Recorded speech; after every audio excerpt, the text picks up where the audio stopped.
নমস্কার, আমি অ্যাস্ট্রোলজার সুমিতা শাস্ত্রী। আজকে আমি আলোচনা করব যে অনেকেই আমার চেম্বারে এসে বা ফোন করে আমাকে বলেন যে গুরুজি অনেক টাকা আমি জীবনে ইনকাম করেছি বা করছি, কিন্তু মাসের শেষে হাতে একটাও টাকা থাকছে না, ঘরে সারাক্ষণ অশান্তি লেগে আছে।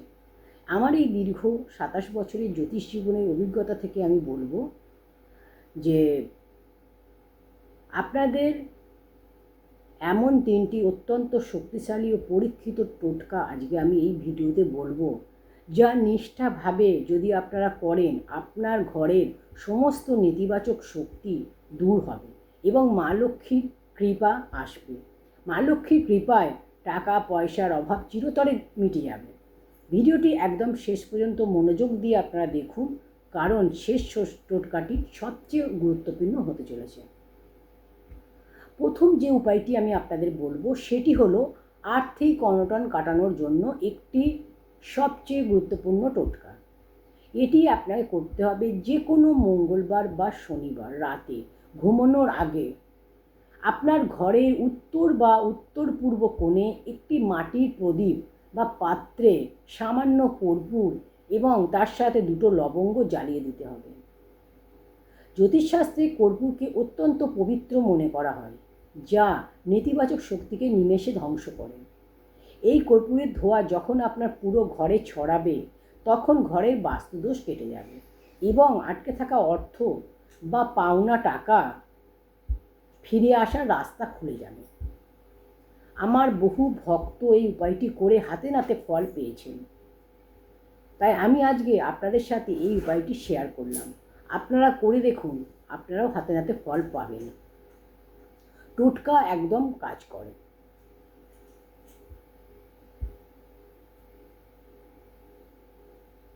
নেক্সট বলবো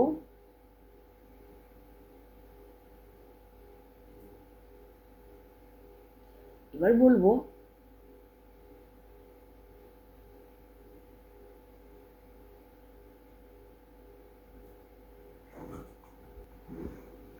এবার আসে দ্বিতীয় উপায়ে, যা ঘরের পারিবারিক অশান্তি ও স্বামী স্ত্রীর মধ্যে মনোমালিন্য দূর করবে। অনেক সময় ঘরের প্রধান দরজায় বা রাহুকেতুর অশুভ প্রভাবে পরিবারে বিনা কারণে ঝগড়াঝাটি হয়। এর জন্য প্রতি বৃহস্পতিবার আপনারা এই টোটকাটি করবেন। সন্ধ্যাবেলায় আপনারা প্রতি বৃহস্পতিবার সন্ধ্যাবেলায় করবেন। গঙ্গা জল নেবেন, একটু গঙ্গা জলে 1 চিমটে হলুদ মিশিয়ে নেবেন। এটা আপনারা সকালবেলা, এই উপায়টি আপনারা সন্ধ্যাবেলা না করে সকালবেলা করলে ভালো ফল পাবেন। সকালবেলা করবেন, প্রতি বৃহস্পতিবার সকালবেলা স্নান টান করে, সকালে ঘুম থেকে উঠে স্নান করে গঙ্গা জল নেবেন 1 ঘটি, তার মধ্যে একটু হলুদ, 1 চিমটে হলুদ মিশিয়ে নেবেন। মিশিয়ে নিয়ে সেই জলটা আপনার ঘরের মূল প্রবেশদ্বারে দরজার দুপাশে আপনি এটা ছিটিয়ে দেবেন। এর পাশাপাশি দরজার বাইরে মাঝখানে সিঁদুর দিয়ে একটি স্বস্তিক চিহ্ন এঁকে দেবেন। দরজার বাইরে মেন দরজাটায় স্বস্তিক চিহ্ন আঁকবেন সিঁদুর দিয়ে। আর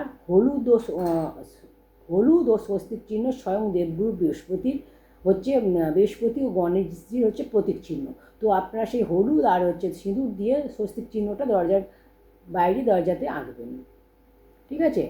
আর এটা দেবগুরু বৃহস্পতি গণেশজির প্রতীক। এটি করলে ঘরে সুখ শান্তি বজায় থাকবে এবং কোনো কুদৃষ্টি আপনার পরিবারে কোনো রকম কোনো ক্ষতি করতে পারবে না, ঠিক আছে? এই উপায়টি আপনারা করলেন, তাহলে আপনার পারিবারিক অশান্তি, স্বামী স্ত্রীর মধ্যে অশান্তি, এটা আপনার কেটে যাবে। নেক্সট হচ্ছে সবশেষে যে ভিডিওটা বলবো, যে মহা টোটকাটি বলবো, তা হলো ঋণের জাল থেকে মুক্তি পাওয়ার উপায়।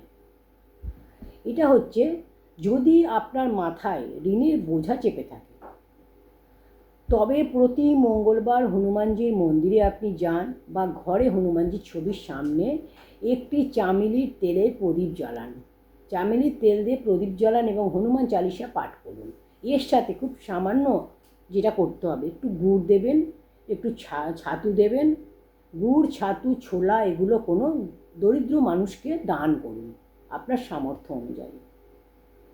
এইটা যদি আপনি করেন দেখবেন মঙ্গলবারে এই দান করলে অত্যন্ত শুভ, অশুভ প্রভাবকে শান্ত করে, ঋণের বোঝা থেকে আপনি মুক্তি পাবেন আপনার ধার দেনা থেকে আপনি মুক্তি পাবেন। তো এই উপায়গুলো যদি আপনারা করেন অবশ্যই আপনারা শুভ ফল পাবেন।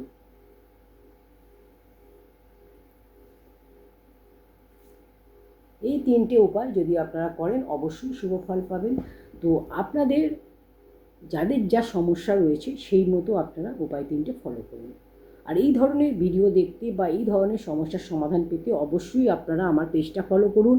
এবং আমার ইউটিউব চ্যানেল রয়েছে সৌভাগ্য জ্যোতিষায়ন তন্ত্রের একমাত্র দিশা, সেখানেও আপনারা ভিডিওটা দেখতে পারেন।